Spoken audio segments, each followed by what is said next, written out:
En l'an 1855, les seuls engins volants connus à ne point laisser de signes au sol étaient bien entendu les ballons à air chaud ou à gaz, autrement dit les montgolfières. Il aurait surtout été question d'un ballon météorologique errant selon les témoins. Si vous voulez bien, supposons qu'un ballon aérien d'époque puisse circuler sans contrôle. Aurait-elle pu se déplacer à si longue distance d'une ville à l'autre, comme ça, en ligne droite, sans jamais dévier sa trajectoire? Impensable. Et comment expliquer l'impression d'empreinte aussi parfaite si tel a été le cas? Et avec quel matériel? Un crochet au bout d'une corde accroché à l'engin? Et justement, maintenant que j'y pense, le ballon dirigeable n'est pas totalement à écarter. Je me suis renseigné de mon côté et ce genre d'engin volant existait déjà, mais n'était qu'encore qu'à ses débuts. Le premier aérostat, alias le premier ballon dirigeable à hélice et gouvernail expérimenté par Henri Giffard, remonta à la date du 24 septembre 1852. C'est une possibilité envisageable, mais vous devez savoir qu'un engin pareil, aussi archaïque soit-il, est doté d'un moteur. Et un moteur, comme pour tout véhicule qu'il soit, a besoin de carburant pour le faire fonctionner. Donc forcément ça fait du bruit.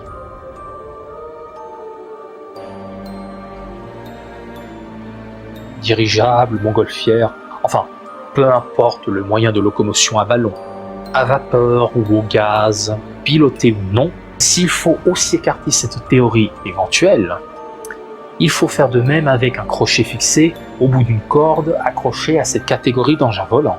Surtout que ce serait incohérent avec les nombreux témoignages qui ont tous déclaré que la neige ne semblait pas avoir été compressée, mais comme si elle avait été enlevée.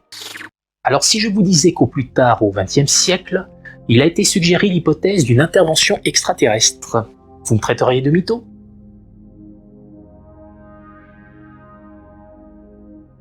Quand on y réfléchit, bon, sans trop nous emballer, un vaisseau venu d'outre-espace aurait peut-être survolé la campagne anglaise. Même date, par la suite mitrailler le sol enneigé, ou alors au canon laser, créant ainsi ces mystérieuses empreintes bien alignées sur plusieurs kilomètres. La précision, ça les connaît. Et puis ce ne serait pas la première fois, puisqu'ils nous ont dessiné leur Crow Circle et une ligne de Nazca des années plus tard. Alors ça aura été ces foutus aliens, encore, après être arrivés à destination sur Terre, donc chez nous, n'avaient rien de mieux à foutre que de dessiner ces drôles de traces au canon laser pour nous faire peur et nous faire chier par la même occasion. Je ne sais que dire. Mais encore une fois, ce n'est qu'une théorie. Et puis, la rejeter comme font beaucoup de partisans de la communauté scientifique, gogol prétentieux, ne la rendra pas plus ridicule que d'autres. Et pour finir, si toutes les explications, même les plus plausibles, ont été mises de côté face à ces traces énigmatiques, ils sont forcément allés chercher du côté du surnaturel.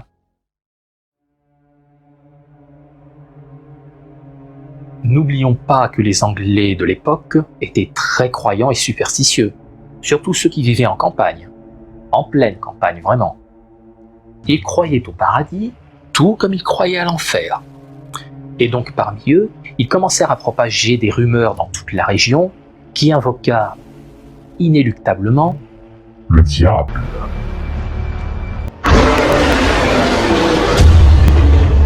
Le prince des enfers, sa figure en tout cas, avait totalement embrouillé l'esprit des habitants déroutés du comté. Et ça a perduré.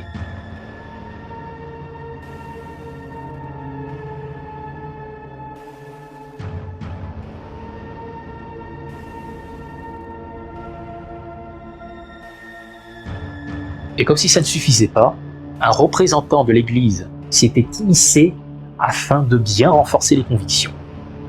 Un ecclésiastique, d'après mes sources. Malheureusement pour ce dernier, si je puis dire, certains villageois avaient très mal perçu le changement de leur livre de prière standard, accusant ainsi l'Église d'avoir amené Satan dans leur communauté. Ironie du sort. Donc, en d'autres termes, Satan en personne se serait promené dans la région du Devonshire. et ces empreintes fourchues auraient été son œuvre. Et si la neige avait disparu dans le contour des traces sans aucune forme de compression, c'est que c'était dû à l'effet d'une très forte chaleur. Il devait pas avoir froid au cul, celui-là, ce soir-là. Si on va dans ce sens, le diable a plusieurs aspects physiques, mais le plus répandu dans l'imaginaire populaire le décrivent comme une créature mi-homme, mi-bouc. Et logiquement, un être comme tel, surtout bipède, voilà ce qui les poussa à y croire dur comme fer.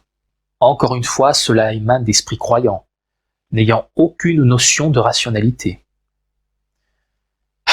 Les pauvres, je les plains.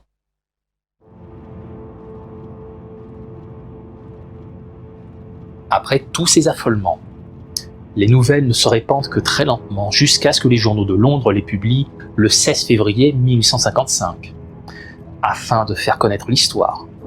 Mais un peu plus tard, le 12 mars 1855, c'est au tour du London Illustrated News de publier à nouveau les témoignages, et c'est ce qui déchaîna les passions. Seulement voilà, les Londoniens se sont moqués de cette affaire, sans doute après avoir lu une page du journal où il était écrit « Dans cette affaire, le superstitieux va jusqu'à croire qu'elles sont la marque de Satan lui-même. » Pour eux, les citadins de Londres, c'est la preuve que les provinciaux sont toujours sous l'emprise de superstitions médiévales. Cela dit, il y a un peu de vrai dedans. Quand des affaires de ce genre sont répandues, surtout en ce siècle, il y a forcément polémique. Mais ça fait que d'autres cas similaires précédents refirent surface. Il existe des relations plus lointaines, mais bon, ce serait beaucoup trop long pour vous les citer et détailler.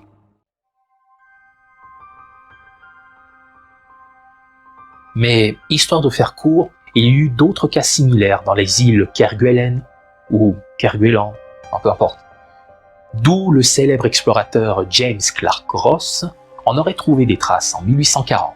Et encore plus tard, diverses tailles. En Nouvelle-Zélande, 1886. Les plages du New Jersey, aux States, 1908. En Belgique, 1945. Au Brésil, 1954. Et même en France, la roquette sur Var en 2010. Et j'en passe.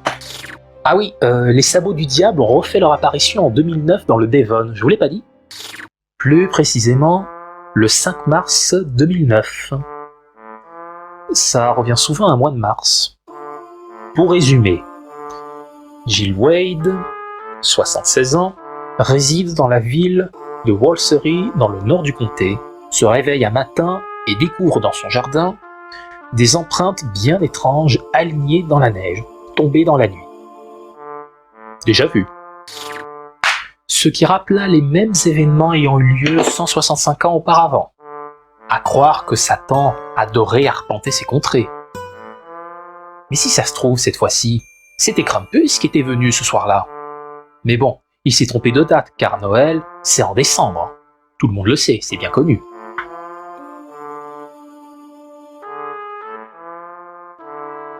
Bien entendu, une équipe de spécialistes œuvrant pour le Center for Fortean Zoology ont suggéré, par une tentative d'expliquer de façon naturelle ces anciens phénomènes, le passage d'une personne, un petit plaisantin qui serait passé, monté sur ses échasses, aux extrémités en forme de sabot. Ongulé. Honnêtement, le gars, il se serait pas gelé les roubignoles? Et puis, de toute façon, sortir dans ce temps de neige juste pour ça, ce serait risqué et complètement idiot. Ah, et puis tiens, j'ai une théorie. C'était un guignol qui n'avait pas froid aux yeux, qui a parcouru le Devon, mais au lieu des chasses, il s'était servi d'une paire de chaussures spéciales en forme fourchue, mais équipées de talons à ressort, et il bondit d'un pied après l'autre. Ah. Attendez. Quelqu'un venu de nulle part, qui manifestement éprouve un malin plaisir à jouer de mauvais tours, et dont sa particularité est de sauter au talon à ressort. Chaque talon à ressort. Voilà un personnage dont je pourrais parler dans mes prochaines vidéos. Pour conclure, il s'agit là d'un des phénomènes les plus mystérieux et des plus déconcertants qui, malgré le manque de preuves physiques et de discernement, continuera à intriguer les curieux et à passionner les amateurs de paranormal et de surnaturel. Mais hélas,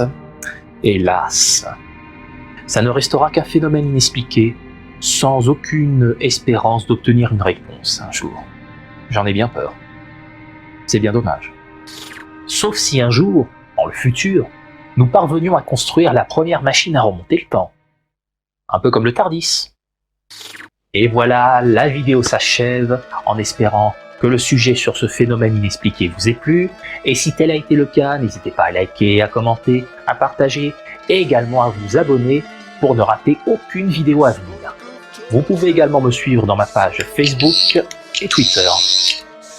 Par contre, petit aparté concernant Twitter, la page que j'ai créée est quand même assez récente par rapport à ma page Facebook, donc n'allez pas vous étonner si j'ai pas mis beaucoup de choses en matière de publication, c'est normal, ça viendra.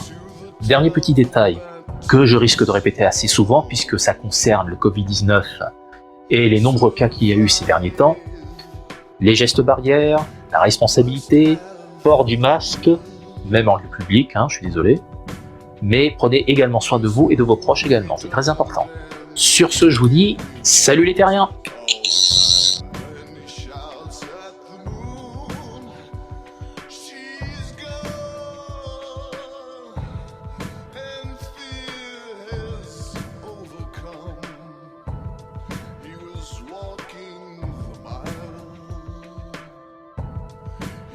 Walking